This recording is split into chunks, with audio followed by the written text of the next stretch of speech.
हूं आपके साथ आरती तिवारी। भारत की सियासत में जिसकी चर्चा कई दिनों से चल रही थी वो है बिहार। बिहार में किसकी सरकार होगी, इसको लेकर तमाम एग्जिट पोल सामने आ चुके हैं। बिहार में पूरी जोर आजमाइश के बीच एक तरफ एनडीए और दूसरी तरफ इंडिया और तीसरे पर जन स्वराज यानी कि तीनों ने पूरी ताकत लगा दी और जनता ने भी दूसरे फेज में भी बम्पर वोटिंग की और महिलाओं ने बढ़-चढ़ वोटिंग में हिस्सा भी लिया। बिहार में राहुल और तेजस्वी की जोड़ी ने वोट चोरी से लेकर तमाम मुद्दों को भुनाने की कोशिश की, मेहनत के घोड़े तक खोल डाले। यूपी की हर सीट पर दो युवराजों की जोड़ी पूरी तरह से पिट गई है।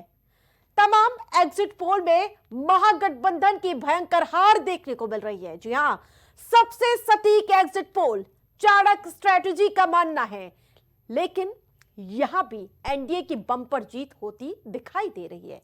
और ऐसे ही देश की और एग्जिट पोल की माने तो एनडीए की जीत तय है। तमाम एग्जिट पोल आ गए। पहला एग्जिट पोल में एनडीए को 186 सीटें मिली हैं। जी हां, बम्पर सीटें। ये अब तक का सबसे बड़ा आंकड़ा हो जाएगा अगर यही एग्जैक्ट पोल में तब्दील हो गए। ये आंकड़ा सामने आया है एग्जिट पोल का, अभी ये एग्जैक्ट पोल नहीं है। वहीं इंडी गठबंधन 50 सीट के अंदर ही सिमटती हुई नजर आ रही है। दूसरे एग्जिट पोल में एनडीए को 189 से 200 तक के सीटें मिलती हुई अब तक नजर आ रही है।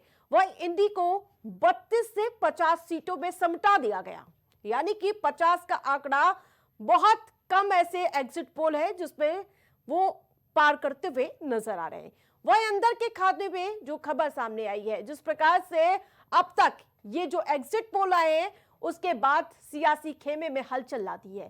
साथ ही तीसरा एग्जिट पोल के मुताबिक जो सामने आया है वो एनडीए को 147 से 167 सीटें दे रहा है, जबकि इंडी गठबंधन को 70 से 90 और अदर 2 से 6 सीट। चौथा एग्जिट पोल बता रहा है कि एनडीए को 145 से 163 सीटें, इंडी गठबंधन को 70 से 95, इसके साथ ही अदर को 3 से 6 सीटें दी गई हैं। और इसके साथ साथ पांचवें एग्जिट पोल में एनडीए को 145 से 160 सीटें, जबकि इंडी गठबंधन को 73 से 91 और अदर को 5 से 10 सीटें मिलती हुई नजर आ रही है। बताते चले, इन 5 एग्जिट पोलों के मुताबिक एनडीए बम्पर जीत दर्ज करती हुई नजर आ रही है, लेकिन इस जीत का एक और एंगल है, वो हम आपको बताते हैं।